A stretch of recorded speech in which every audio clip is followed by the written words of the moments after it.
આકાશવાણી ભુજ સમાચાર તોફિક સમા વાંચે છે। નમસ્કાર।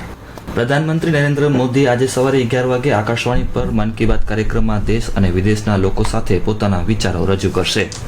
આ માસિક રેડિયો કાર્યક્રમની 132મી કડી હશે।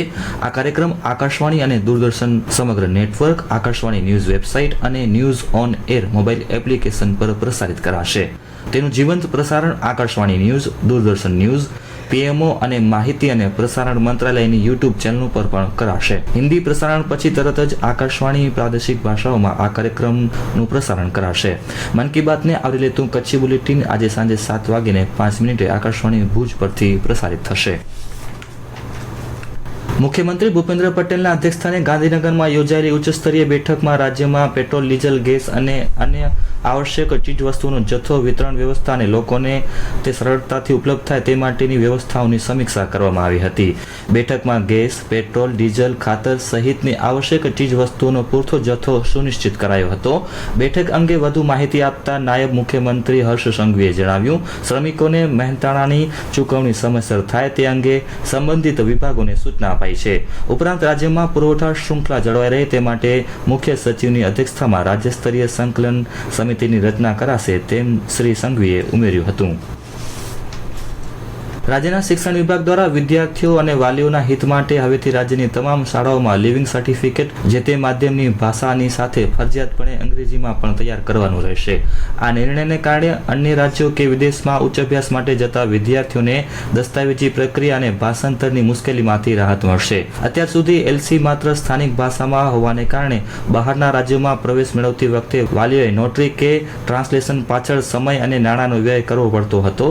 નવા માળખાને કારણે હવે દેશવ્યાપી એકસૂત્રતા જળવાશે, જેમાં અપાર આઈડી અને ચિલ્ડ્રન યુનિક આઈડી જેવી ટેકનિકલ વિગતોનો પણ સમાવેશ કરાયો છે। બાલ મંદિરમાંથી ધોરણ 1માં પ્રવેશ લેતા બાળકોના એલસીમાં ડાયસ કોડ કે યુનિક આઈડી ન હોય તો પણ સ્કૂલ પોતે જ પોર્ટલ ઉપર બાળકની તાજી એન્ટ્રી કરી શાળામાં પ્રવેશ આપવાનો રહેશે।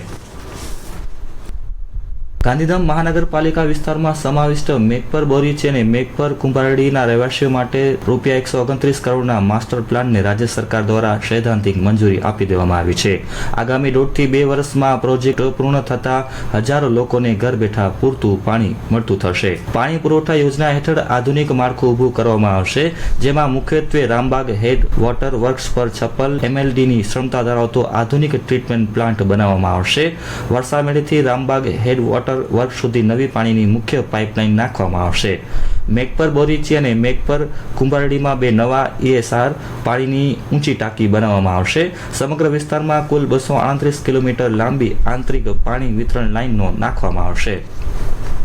અત્રે ઉલ્લેખનીય છે કે ગાંધીધામ મહાનગરપાલિકાએ ₹129 કરોડનો એક પ્રોજેક્ટ તૈયાર કરી રાજ્ય સરકારમાં દરખાસ્ત મોકલી હતી, જેને રાજ્ય સરકાર દ્વારા મંજૂર કરવામાં આવી છે। જિલ્લાના વિજ્ઞાન પ્રવાહના વિદ્યાર્થીઓ માટે ગુજકેટની પરીક્ષા આજે રવિવારના ભુજ ખાતે યોજાશે। ગુજરાત માધ્યમિક અને ઉચ્ચતર માધ્યમિક શિક્ષણ બોર્ડ દ્વારા આયોજિત આ પરીક્ષામાં જિલ્લાના 1993 પરીક્ષાર્થી પરીક્ષા આપશે। કુલ 1993 વિદ્યાર્થીઓમાંથી ગુજરાતી માધ્યમના 771 વિદ્યાર્થીઓની સરખામણી અંગ્રેજી માધ્યમના વિદ્યાર્થીઓની સંખ્યા 1222 નોંધાઈ છે। આજે યોજાનારી 120 ગુણની આ પરીક્ષા OMR પદ્ધતિથી લેવામાં આવશે, જેમાં વિદ્યાર્થીઓની તાર્કિક અને વિષયલક્ષી ક્ષમતાની કસોટી થશે। જિલ્લા શિક્ષણ વિભાગ દ્વારા પરીક્ષા શાંતિપૂર્ણ માહોલમાં સંપન્ન થાય તે માટે ભુજના 10 પરીક્ષા કેન્દ્રો પર સઘન વ્યવસ્થા ગોઠવીને તમામ તૈયારીઓ પૂર્ણ કરી દેવામાં આવી છે। રોયલ ચેલેન્જર્સ બેંગ્લોરે IPLની 19મી સિઝનની શરૂઆત જીત સાથે કરી છે। ગઈકાલે ચિન્નાસ્વામી સ્ટેડિયમમાં સનરાઇઝર હૈદરાબાદને 6 વિકેટથી હરાવ્યું હતું। સનરાઇઝ હૈદરાબાદે 201 રન બનાવ્યા હતા। જવાબમાં RCBએ 15.4 ઓવરમાં જ લક્ષ્યાંક હાંસલ કરી જીત મેળવી લીધી હતી।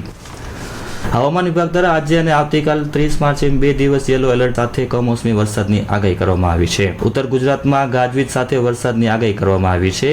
કચ્છ, બનાસકાંઠા, સાબરકાંઠા, અરવલ્લી, દાહોદ, મહીસાગરમાં કમોસમી વરસાદની શક્યતા છે। આજે માછીમારોને દરિયો ન ખેડવા હવામાન વિભાગ દ્વારા સૂચના આપવામાં આવી છે। અને આ સાથે આ સમાચાર બુલેટિન પૂરું થયું। નમસ્કાર।